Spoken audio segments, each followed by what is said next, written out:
जय हिंद दोस्तों, practical knowledge channel में आप सभी का स्वागत है। दोस्तों आज हम 33 kV के वैक्यूम सर्किट ब्रेकर का ओवरव्यू करेंगे, साथ ही साथ मैकेनिकल ऑपरेशन और इलेक्ट्रिकल ऑपरेशन किस तरह करते हैं डिस्कस करेंगे।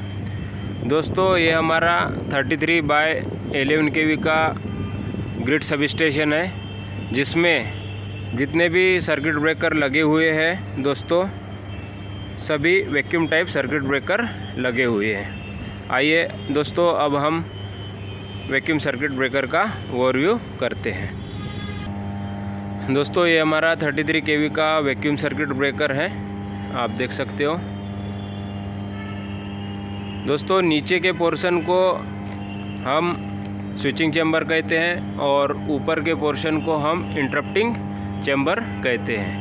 इंटरप्टिंग चैम्बर आप देख सकते हो तीनों फेस के लिए लगे हुए हैं, RYB 3 इंटरप्टिंग चैम्बर लगे हुए हैं। इंटरप्टिंग चैम्बर के अंदर दोस्तों हमारा इंटरप्टर होता है और इंटरप्टर में हमारा फिक्स कॉन्टैक्ट और मूविंग कॉन्टैक्ट होता है। फिक्स कॉन्टैक्ट दोस्तों इंटरनली हमारे इंटरप्टिंग चैम्बर के माध्यम से हमारे लाइव कंडक्टर से कनेक्टेड होता है और moving contact internally interrupting chamber के माध्यम से हमारे दूसरे पोर्शन से कनेक्टेड होता है। आप देख सकते हो नीचे साइड का हमारा मूविंग कॉन्टैक्ट होता है और तीनों फेस के दोस्तों मूविंग कॉन्टैक्ट ऑपरेटिंग रॉड के माध्यम से हमारे स्विचिंग चैम्बर से कनेक्टेड होते हैं, ताकि सर्किट ब्रेकर के ओपन और क्लोज के ऑपरेशन के साथ मूवमेंट कर सके।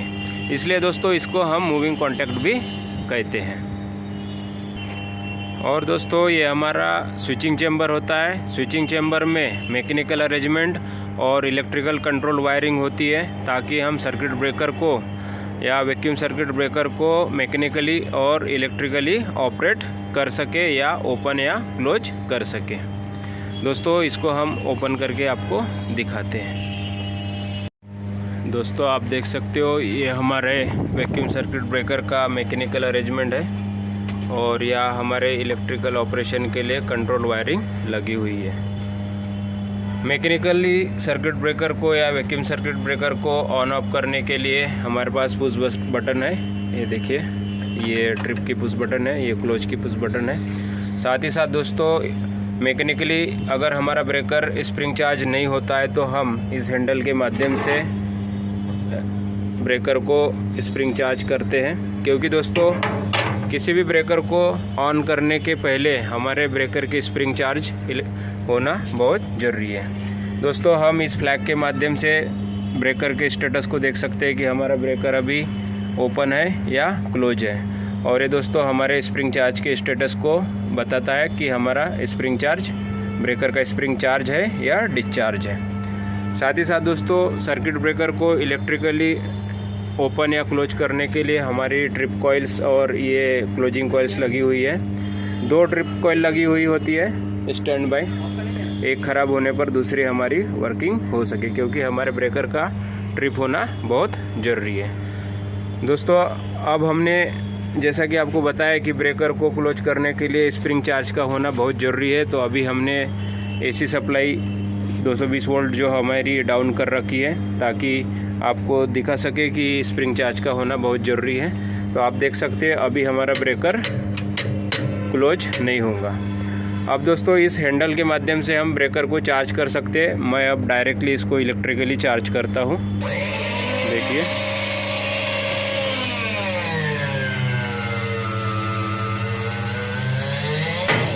अब आप देख सकते हैं दोस्तों, जब मैं ब्रेकर को देखिए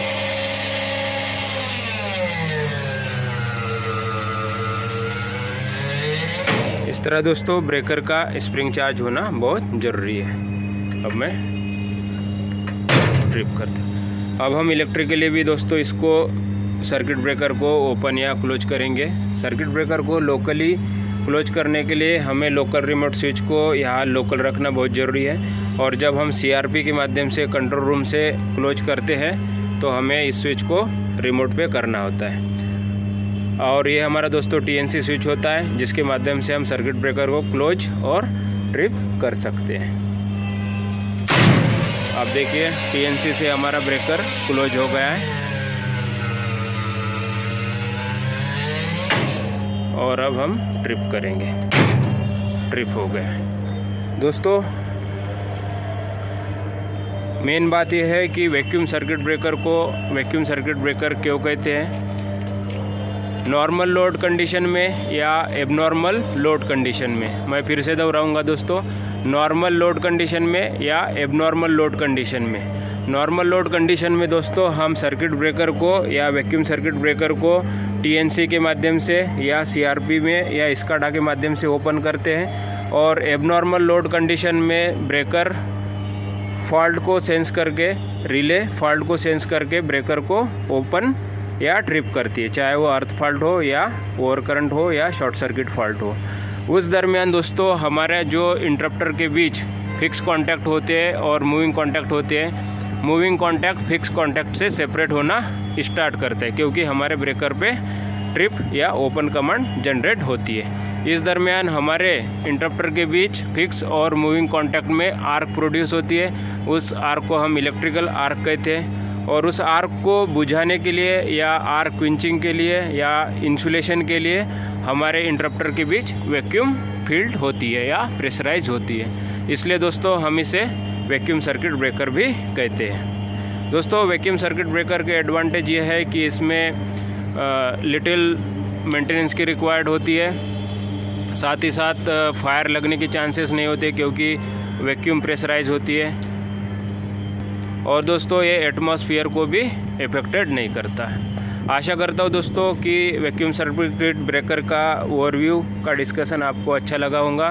तो हमारे चैनल को सब्सक्राइब करना, लाइक करना और हमारे होने वाली गलतियों को हमारे कमेंट के माध्यम से पहुँचाना, ताकि हम इसमें सुधार कर सकें। जय हिंद, जय भारत।